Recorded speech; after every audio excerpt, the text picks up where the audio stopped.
sisigang ng apya,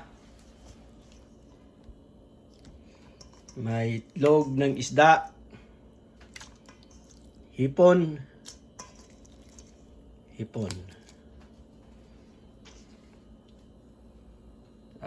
daon ng sibuyas, kamatis, luya, sili,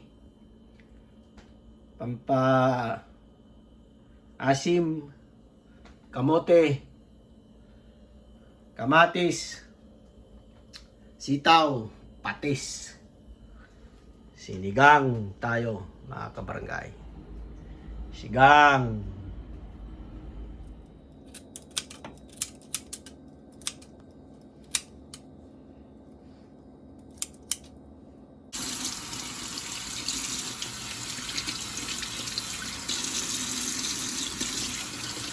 Itlog ng isda. Yung itlog.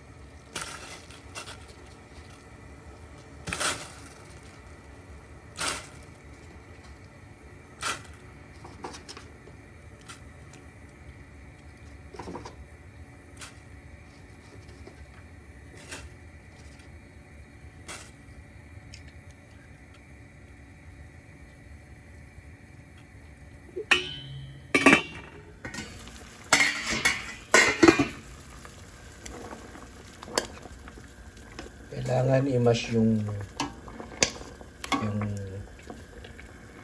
kamatis, i-mash na ganyan para lumabas yung, pwede na natin ilagay yung isda.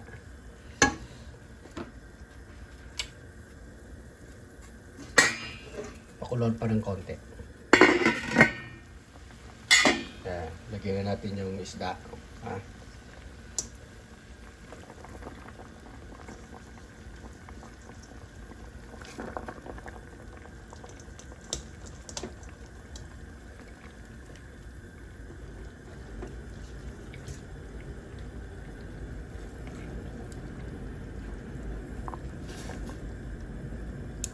Tsaka itong itlog, lagay na rin natin.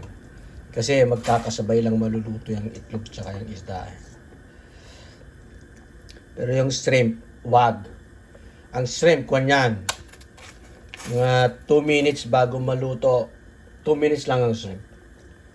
Kasi madaling maluto yung shrimp. Mamaya na yung shrimp. Okay. Pakuluin, takpan.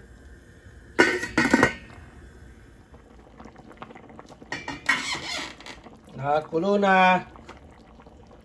Patis. Tansya lang. Ang Ilocano, tansya lang. Yan. Tansya lang kapag yan. Tansya lang. Masita, kalamans, salamagi. Muna yung kalsaman. Sila. Kalsam lang na, madiwag. Sila. Double mati yun.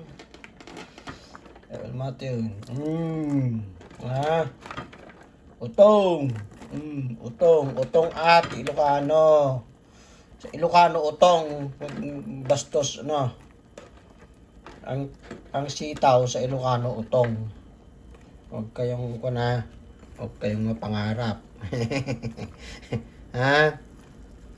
Utong yan, ang tawag sa sitaw, utong. Sa Tagalog, iba naman yung utong, para sa mga baby yung baby. Tikman natin.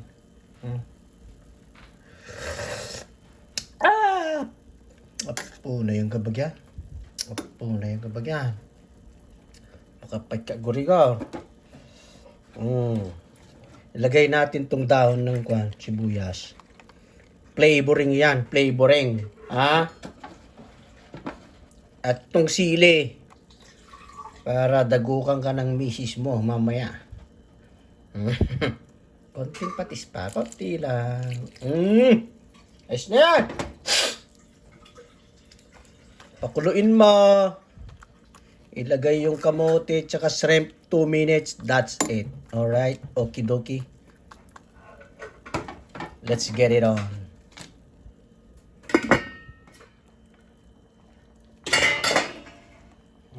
Lagay na natin tong shrimp. Ha? Pagkalagay ng shrimp, in 2 minutes, very strict tayo dito, mga kaibigan, mga katropa, mga kakosa.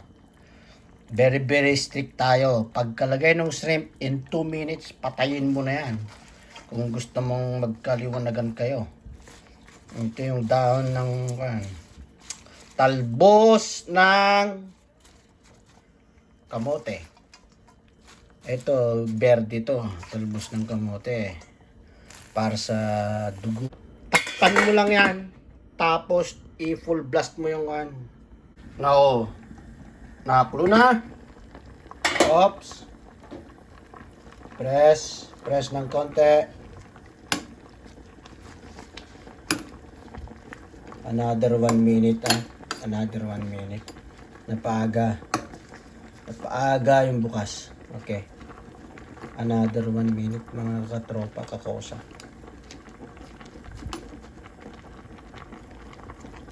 Tapos na to press mo lang na ganun.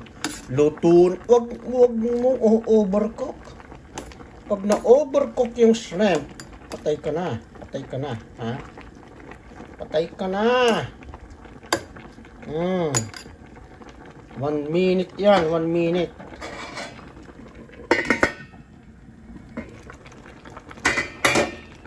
Ayos na to. Ayos na to, mga kakosa. Ayun, lumilitaw yung shrimp. Tama na yan.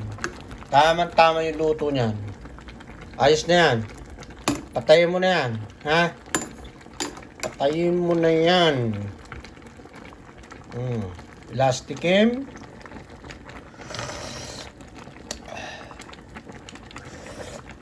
Ay, huwag mo nang ibabalik yung sandok pag natikman mo. Ayos na. Patayin mo na yan.